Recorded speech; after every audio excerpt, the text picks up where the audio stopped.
Well, good evening, everybody. I am Major Jerry Friday with the Salvation Army.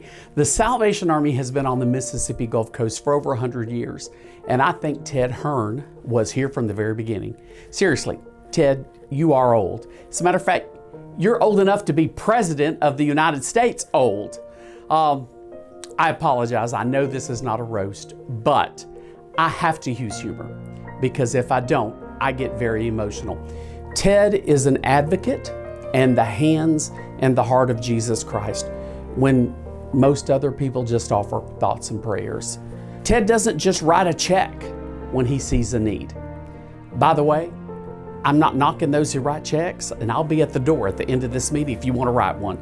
But when Ted Hearn sees a need, he rolls up his sleeve and he goes to work to make a difference. And not just himself, but Ted knows how to rally the troops so that everybody comes together for the common good of the community. Even more important than that, I've seen the stories. I've seen Ted Hearn offering prayer and Jesus to people who are at the lowest point of their lives. Ted's passion for others, especially those who struggle with mental illness and addiction, the unlovable, is exactly the same passion that William Booth, the founder of the Salvation Army, had when he started the Salvation Army in 1865. Ted lives by the words of General William Booth, who said this in 1890, "While women weep as they do now, I'll fight. While little children go hungry as they do now, I'll fight.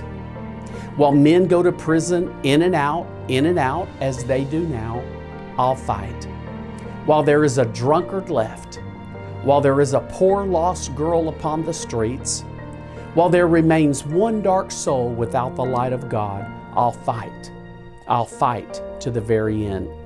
Ted, thank you for fighting for social justice, even when it wasn't cool.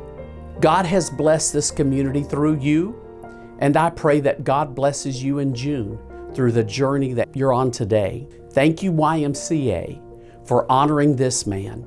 I can think of no better honoree. By the way, Ted, I would vote for you for president. Ted is what I call a good for nothing, and a good for nothing is people that do good, but they don't ask for a lot in return. You know, you don't have to pat them on the back.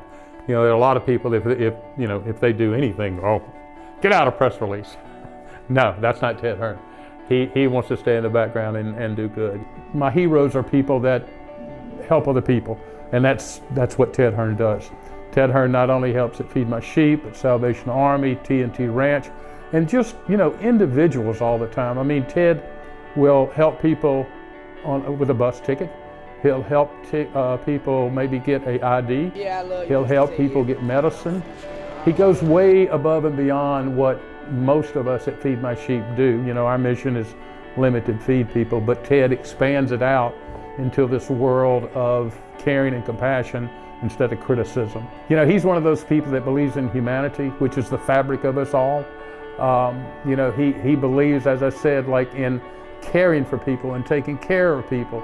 And in this day and time, it's so rare to get people that are really walking around as a living saint like Ted does. We don't write our own legacy, other people write our legacy for us, but Ted's legacy will be easy to write for those who write it, I can tell you that. I just tell Ted I love him, yeah.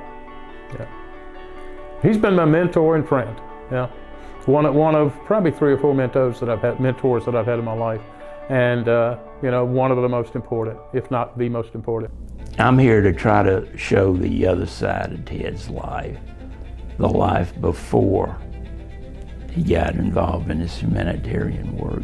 Back when not his whole life, but a great part of his life revolved around the sport of tennis. And Ted, this would be a whole lot easier if I was doing a roast instead of a toast. I got a whole lot of good material. It'd be a whole lot more fun, and it'd be a whole lot of laughs. Well, let me tell you this. When Ted walked on the tennis court, he was not the same Mr. Hearn that was teaching Sunday school. He was a fierce competitor.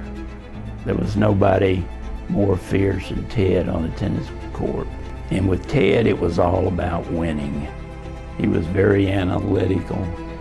Walk on the court, he would be sizing up our opponents, trying to decide which one to play, which one had the weaker game. And of course, we would kind of adjust our game accordingly. We're at state championships in Jackson, and for some reason, Ted's not comfortable about playing in the #1 doubles position. So Ted goes to the team captain, Ronnie Cassano, and he says, Ronnie, if you put Joe and I at #2, I guarantee you we're gonna win the match. And I'm thinking to myself, I don't remember discussing this with Ted. Where's he coming from? But that was just Ted, you know.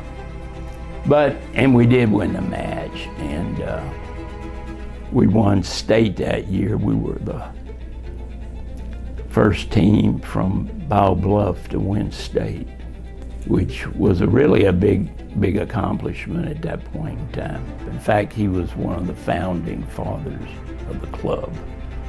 He was very active. He served as board president more than once. He was really even involved in some of the day-to-day operation. As Ted got older, he saw the need for clay courts at our club, which are a lot easier on the body as we age. And Ted was very instrumental in getting 3 really state-of-the-art subsurface irrigation courts at our club. We're real thankful for that, I can tell you. Or I wouldn't still be playing now if he hadn't. Ted's just real competitive. He wants to win. It's all about winning. And he's a winner. Ted also served in the military. And my father had been in the military. We had a number of family members who had been in the military. Ted was probably the one who had probably achieved the most with his military career in our family, and I respected that and looked up to that. But I'll tell you, my impression watching Ted's career over the course of his military career is that Ted was a Renaissance man. Back in the 80s, when Ted planned on attending War College, he wanted to go to the Resident War College. Today, that is valued as a real jewel in your career, to be able to go to a Resident War College. And Ted wanted to do that, and the response Ted got back from the leadership of the National Guard at that time was, well, Ted, you can go to Resident War College, but we may not have a position for you when you get back. Ted understood the value of what that meant to someone's career in the military before it became that.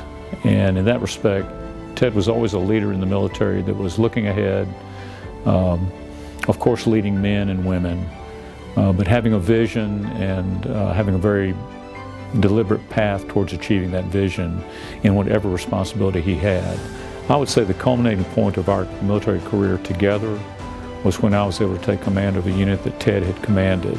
My definition of humanitarian is simply someone who has a deep faith or belief in what they do, that they are empowered or endowed to do those things that they do, and that they do it in a servant role to the men and women that they are serving. They may be a leader in that role, but at the end of the day, they are no more than the person that they're helping in the situation that they find themselves in. And I tell you, that is certainly a definition of Ted Hearn, a gentleman who had, through his military career, become a one-star general, a general officer, which only 1% achieved that accomplishment in the military. And for him to simply be a servant leader after his military career is over really is a true definition of what humanitarian means to me. And so, speaking to Ted tonight, Ted, look, first of all, for me personally, congratulations on what you've achieved. The whole family is incredibly proud of you. This is recognition that probably has been a long time coming. You've achieved so much in your life through your military career, through your business career, for your family, and through all the folks in your community. we're just so proud of you. Congratulations, and look forward to celebrating this honor with you in June tonight.